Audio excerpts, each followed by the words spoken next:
नमस्कार, कानून के पाठशाला में आपका स्वागत है। मैं हूं नरेंद्र सिंह। हमारा संविधान हर नागरिक को अभिव्यक्ति की आजादी का अधिकार देता है। मतलब देश का हर नागरिक किसी भी विषय पर अपनी बात रखने और उसे दूसरों के साथ साझा करने का अधिकार रखता है। लेकिन यह भी देखा गया है कि सूचना और पारदर्शिता के बिना अभिव्यक्ति की आजादी अधूरी रहती है।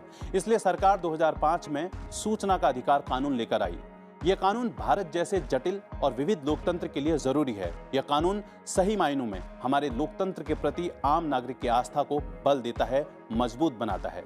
आइए देखते हैं इस कानून की खास बातें।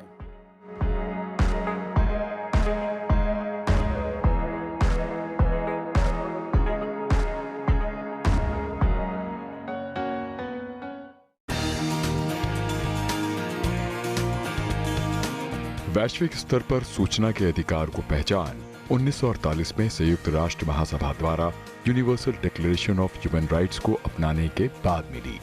इस मैकेनिज्म का मकसद मीडिया या दूसरे माध्यम से आमजन को सूचना मांगने और लेने का अधिकार देना था। और कई दशकों बाद लोकतंत्र को मजबूत करने और गवर्नेंस में पारदर्शिता लाने के उद्देश्य से भारतीय संसद ने भी सूचना का अधिकार अधिनियम 2005 सारे देश में लागू कर दिया।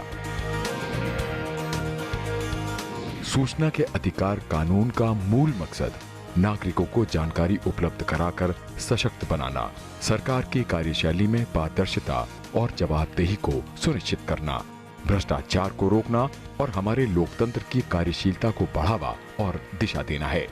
ये कानून नागरिकों को सरकार की गतिविधियों के बारे में अवगत कराने की दिशा में बड़ा कदम है।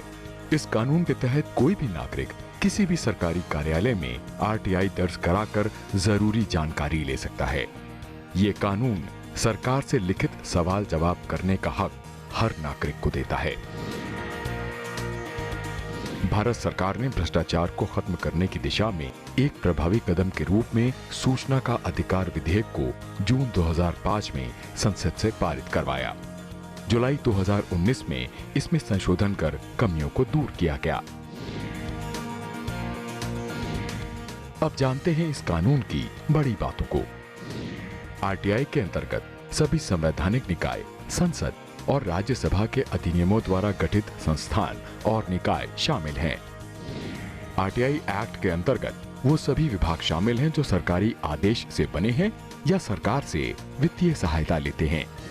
आवेदक को 10 रुपए का आवेदन शुल्क देना पड़ता है। कई राज्यों के आवेदन शुल्क में भिन्नता हो सकती है। गरीबी रेखा के नीचे वाला आवेदक बिना किसी शुल्क के सूचना मंगा सकता है।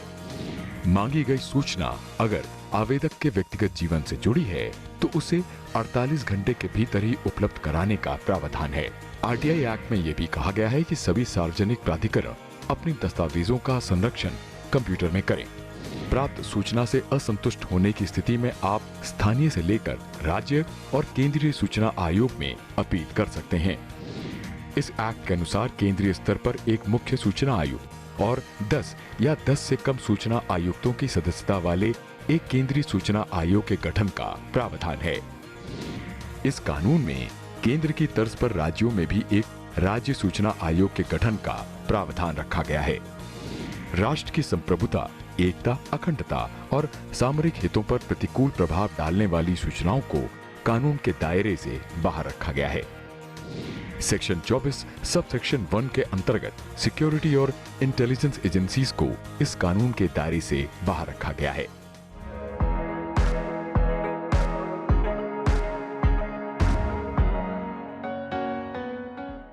अमेरिका के पूर्व राष्ट्रपति थॉमस जेफरसन ने कहा था, सूचना लोकतंत्र की मुद्रा होती है। सूचना किसी भी जीवंत सभ्य समाज के उद्भव और विकास में महत्वपूर्ण भूमिका अदा करती है। कानून के पाठशाला कार्यक्रम में फिर मिलेंगे एक नए कानून और उससे जुड़े प्रावधानों को लेकर। नमस्कार।